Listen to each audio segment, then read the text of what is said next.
Bonjour Philippe Duport. Bonjour Céline. En cette journée mondiale du sida, on va s'intéresser aux séropositifs qui travaillent parce que le regard et l'attitude des autres peut être compliqué. Bonjour Laurent Palot. Bonjour. Merci d'être avec nous en studio. Vous êtes séropositif depuis 17 ans. Vous allez nous raconter comment la découverte de votre maladie a provoqué un séisme dans votre travail. D'ailleurs, vous avez dû changer d'emploi. Oui, tout à fait. Oui. On va parler de ça avec vous. Nous avons un autre invité au téléphone. Bonjour Manuel.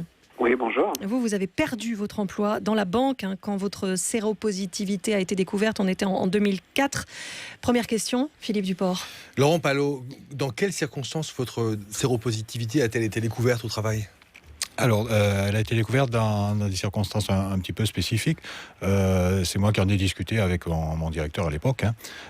Et puis, voilà, j'étais en arrêt maladie. Et pour revenir, il m'avait proposé, pour faciliter les choses, d'éventuellement parler avec l'équipe avec qui je travaillais, pour que ça soit plus simple après pour moi. Tout le monde ignorait votre statut ? Complètement, oui. Et d'un coup, donc, un peu contre votre gré, que finalement, vous n'aviez pas vraiment préparé ça, tout le monde a su que vous étiez séropositif.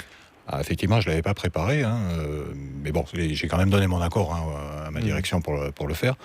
Voilà, donc après, c'est juste la réaction qu'ont eu les personnes. Et les conséquences, voilà, ça a été assez terrible, les conséquences. C'est ça, ça a été assez terrible, puisque du jour au lendemain, quasiment, on était une petite équipe, côte à côte, où j'étais un petit peu fustigé, donc à part un petit peu dans mon coin, limite on déjeunait plus avec moi, on me laissait déjeuner tout seul.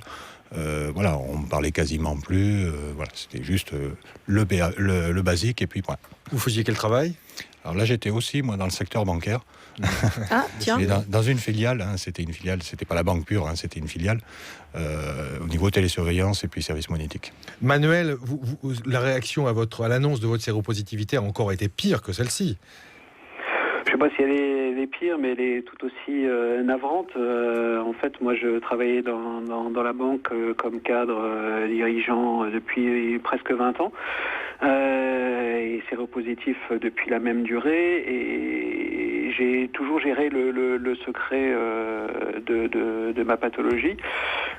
Faisais en sorte de ne pas pouvoir le montrer. Et un jour, j'ai malheureusement fait un échappement thérapeutique. Donc j'ai été hospitalisé pour essayer de voir comment on pouvait me soigner, parce qu'on n'arrivait plus. J'ai eu une visite de ma hiérarchie une semaine après avoir été hospitalisé. Et le week-end d'après, le week-end passé, mon responsable ressources humaines m'a appelé en me disant il me cherche un successeur. Donc vous avez été viré, clairement. Et clairement, ça a été l'action qui m'a brisé. Vous avez cherché à vous battre, à essayer de récupérer votre emploi ? Quand on est au fond du lit, avec un état très très faible, en fait, on n'a pas vraiment les forces ni les outils pour le faire. Et en fait, je me suis laissé râler malheureusement pendant une longue période. Et Laurent Palot, vous comprenez a posteriori l'attitude de vos collègues avec qui vous travaillez tous les jours et qui d'un coup vous ont tourné le dos, vous a posteriori, avec du recul aujourd'hui, vous comprenez ça ? Ah non, absolument pas. C'est quelque chose que j'accepte pas. Bon, vous n'avez jamais pu en parler avec eux ensuite ? Mais non, mais ils voulaient absolument pas aborder le sujet avec moi. C'était la question taboue, il fallait pas en parler. Ils le savaient, mais voilà, on te laisse un petit peu de côté. Et puis, Et vous avez finalement changé de service. Voilà, donc finalement, on avait deux services, en fait. Donc j'en ai reparlé avec mon responsable. Et puis mon responsable m'a dit, la solution, on va voir avec l'autre service si on peut te reclasser dans l'autre service. Donc c'est ce qu'on a fait, mais par contre j'ai posé des conditions à ce moment-là. C'est que j'ai dit, à ce moment-là, pour voir comment ça se passe, je ne veux pas revivre la même chose. Moi, je tiens quand même à ce qu'on fasse une sorte de réunion avec tout le monde pour expliquer les choses aux gens. Et puis on va voir comment se font les réactions, quoi. Et comment ça se passe alors maintenant ? Alors du coup, ça s'est plutôt bien passé avec ces personnes-là, puisque le fait qu'on en discute vraiment bien, alors ça n'a pas été tout beau, tout rose. Au début, effectivement, il y a eu des réactions un peu... mais bon, c'était pas très important. Après, on avait aussi l'avantage dans ce service-là, c'est que on n'était pas sédentarisé, c'est-à-dire qu'on ne travaillait pas dans un bureau, on était beaucoup à l'extérieur, un petit peu autonome, enfin plus qu'un petit peu même, très autonome. Et voilà, donc on se retrouvait qu'à certains moments au niveau du bureau. Mais bon, ça se passait plutôt bien. Avec certains collègues, je pouvais en parler librement, couramment, il n'y avait aucun souci. Une dernière question pour vous, Manuel. Vous pouvez envisager de renouer avec le monde du travail, avec l'entreprise ?